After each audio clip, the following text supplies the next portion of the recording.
Cheikh Bara Ndiaye di nga dofloo ñii di nga dofloo ñii Cheikh Bara kontaan naa ci yow lool ci sa niveau d'information ak ci sa faça mooy facilité bi nga am expliquer nit ñi comprendre yow dangaa nekk doomu daara Sénégal ñu yàggoon foog ne doomu daara warul politique warul xam politique mais tey ku xool paysage politique analyse politique sénégalais yi te wax yàlla rekk tax dina xam ne yow yaay le meilleur analyste politique say prévision du dañ du changer te danga koy wax ak wolof ba nga xam ne même ki déggul olof bu baax sax dina comprendre li ngay wax loolu nag lu la yàlla may la nga nga boole ko ak benn patriotisme bu ne ci yow ñaar yooyu tey moo def sa force niveau d'information bi nga am ak discours faça bi nga am ñaar yi ci ngay basé wu léegi xam nga ne boo muy tuwul ñii di nga leen dofloo parce que ñoom lu ñu tabax ba seen chef sax bu génnee wax mooy joomaay bi jiite joomaay président bu génnee sax wax yow boo génnee moom ñu fàtte ko démb les gars étaient à 60 000 personnes en direct gis naa capture d'écran yi c'est énorme parce que man damaa toog ma ne dinaa seetaan émission bi en live di la xaar man fàtte naa décalage horaire bi 8 heures de temps décalage 8 heures barki yàlla ma fàtte ko def naa nuit blanche seetaanu ma sa direct bi mais maa ngi ciy gis ay coupure après depuis ma yeewoo mais c'était stratosphérique doomu daara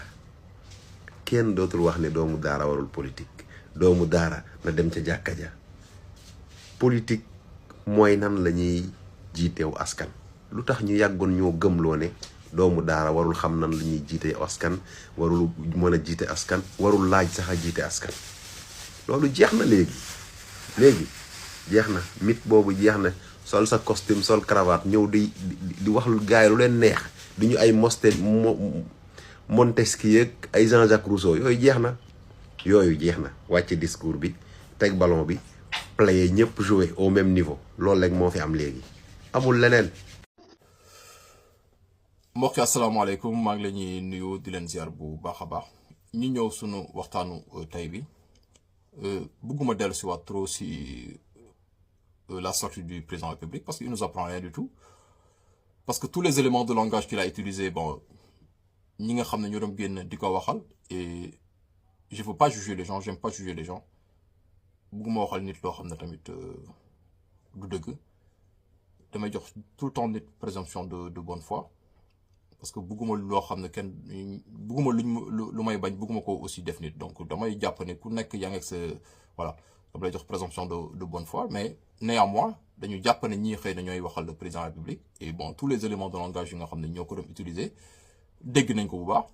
et soo déggee keroog la sortie du président de la République da ngay xam ne bon ce sont des gens qui échangent énormément parce qu'ils utilisent les mêmes termes après du ñëpp bien sûr parce que am na ñoo xam ne franchement da nga la ñu xool fan yi bon tu sens que ce sont des personnes intéressées et loolu day am malheureusement groupe bu nekk boo gis muy ànd y a des gens qui sont intéressés ñoo xam ne ay ngëm-ngëm affaire yu demee ne nekkul si ñoom loolu day am bref donc tous les éléments de langage yu dem distiller un peu nga dégg Bassirou Diomaye Faye wax limite tu te dis mais j'avais pas besoin d'écouter Bassirou Diomaye Faye parce que lu muy wax ni yëpp dégg naa ko ba pare crise dans Pastef dégg nañ ko yéen ñëpp te yàlla xam na ne y a aucune crise dans Pastef tey j'ai vu mon frère Aldiouma Sow ne crise institutionnelle carrément et j'ai envie de dire mais Aldiouma avec tout le respect que je te dois il y a aucune crise dans Pastef en fait dafa am ñoo xam ne loo xam ne ñoom dañ koy wàcc mooy dafa am ñoo xam ne dañoo bëgg ànd ak Diomaye dem et maintenant ils savent que dem bi du yombee noonu au sein de Pastef au sein de l'opinion léegi ñu bëgg ko laytaayee ne dafa am crise dans Pastef comme ça ñoom bés bu Diomaye di dem di séparé ak Sonko di dem ñoom ñu mën a ànd ak Diomaye ne crise bi am Pastef moo tax ñu ànd ak Diomaye mais dem leen seen dem rek mais y a aucune crise en fait ils sont en train juste de justifier ñoom dañu anticiper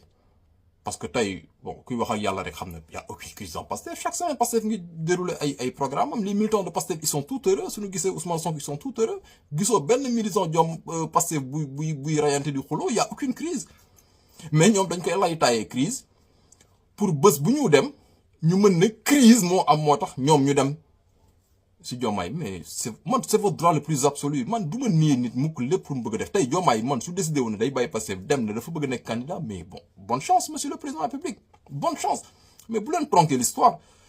ay wax naan dañu la personnification du projet de Pastef, mais c'est totalement faux. C'est totalement faux. bi ñu créé Pastef man le président de la République Diomaye Faye ni Ousmane Sonko encore moins Birame Souleye ak keneen koo mënti doon biir Pastef tu peux rien m'apprendre de Pastef les Patriotes. C'est un parti que je connais très très bien parce que je l'ai vu naître en fait. C'est Pastef dafa judd sama kanam. ñu daan waxal Pastef au début ay ñoom Correa la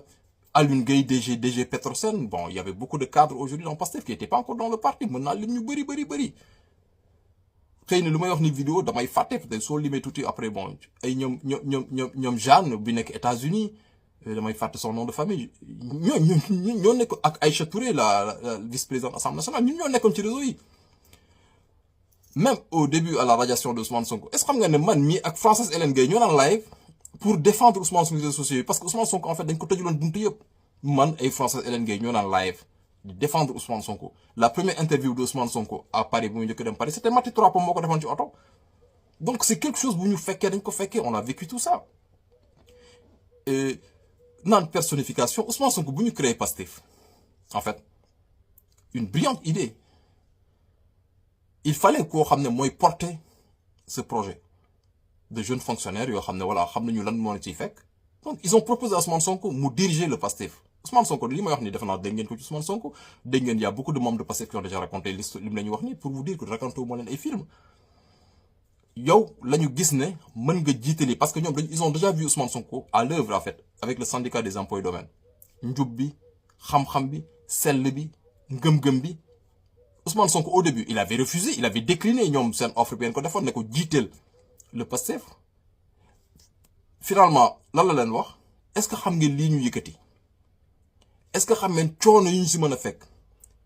dee mooy lu gën a ndaw loo xam ne mën nañu fekk ci lii mais Ousmane Sonko nettali na ko dégg ngeen aussi ñeneen ñu ko nettali. Donc aujourd'hui si Bassirou Diomaye Faye nous dit que gars yi dañu bëgg la personnification du projet autour de Ousmane Sonko mais c'est totalement faux parce que yéen a ko exposé. Et lan la si jëlee si exposition bi ngeen ko exposé il a été radié il a été diffamé calomnié gazé barricadé emprisonné. Mais personnification bi jamono ñu tëj ko njabootam jamono ñu koy gazé jamono yu muy grève de la faim jamono yu muy daj lu mu daj cëpp ci nguuru Macky Sall mais personnification bi xanaa da arrangé woon yéen lu tax new leen non Ousmane Sonko yow bul personne bàyyi ñun Macky Sall bi ñu gazé bàyyi ñun Macky Sall ñoo barricadé Diomaye kenn xamul sax këram pourtant mi ngi dëkk Dakar kan moo mën a dox na la fii mooy kër Diomaye dañ ko mus a barricadé dañ ko mus a gazé mais personnification bi alors dans ce cas pourquoi avant vous aviez accepté cette personnification ba tey ngeen falu naan ay personnification y a pas eu de personnification c'est vous qui lui avez demandé de diriger le Pastef les Patriotes c'est ça la vérité loolu dëgg. Maintenant tous les éléments de langage qu'ils disent si crise dans Pastef machin y a pas de crise dans Pastef mais partez si vous voulez partir en fait loolu rek laa bëggoon wax ci vidéo bi y a beaucoup de choses que je voulais dire mais bon là ça va être un peu juste ñu ngi tuub bu baax di jégalu asalaamaaleykum. Diomaye 54% la far Sonko moo tax ñu woteel la 54% yi la far Sonko moo tax ñu woteel la su doon yow ak yow kenn du la woteel lii mooy li am ñun Sonko la ñu toppuñu la ñun ñii la woteel ñëpp fal la rey suñu bopp xaddu jug dem nekk fa maanaam ba 22 heures résultat yi daaru ñu dem tourné ji ba 2 heures du matin kooku Ousmane Sonko tax ñu def ko wante du yow te du masa doon yow nag waaw loolu lañ bëgg nga def ko sa bopp bi 54% yi ngay wax moom ñëpp Ousmane tax ñu fal la man biro dawat bi ma fare woon bëri si ñoo xam suñ dikkee dañ naan borom sikkim bi lay wër man en tant que mandataire gars yi autorisé ma leen di guider di leen ko jox ndax ay mag lañ seen gis neexut. Son Excellence Bassirou Diomaye Diakhar Faye gis nga li ngay préparer opinion bi xamal ne opinion bi pare nañ ci bu yàgg mooy nan ngay def ba débarrasser wu Ousmane Sonko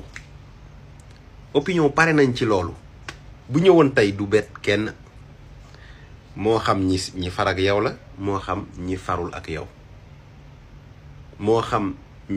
mercenaire ñi nga xam ne dañoo ñëw jàppale la te gëmuñ la ngir bëgg nguur ak bëgg xaalis moo xam keneen ku mën a doon mais xamal ne tey décision boo jël ci Ousmane Sonko boo ko dàqee wala nga bàyyi ko fi bettul kenn Sénégalais yi pare nañ ci lool. léegi nag booba la combat bi di neex booba la wax ji di neex gis nga Diomaye defal li la sa xel may li ngay mëbat def ko léegi nag peuple sénégalais bi moom nga amal affaire ñu ngi taxaw di la xaar yow en tant que président Pastef formé la Pastef def lépp booy jël décision bu jëm ci Pastef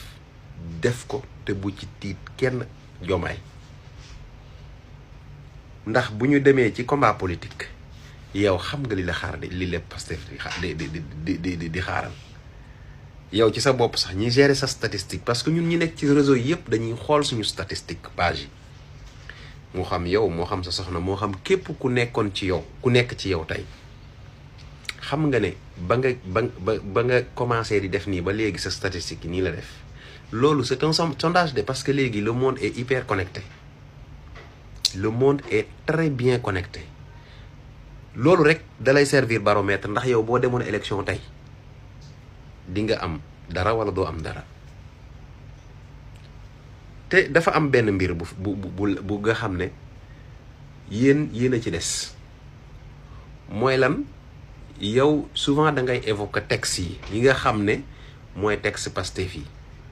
mais son excellence bi nga xamee ne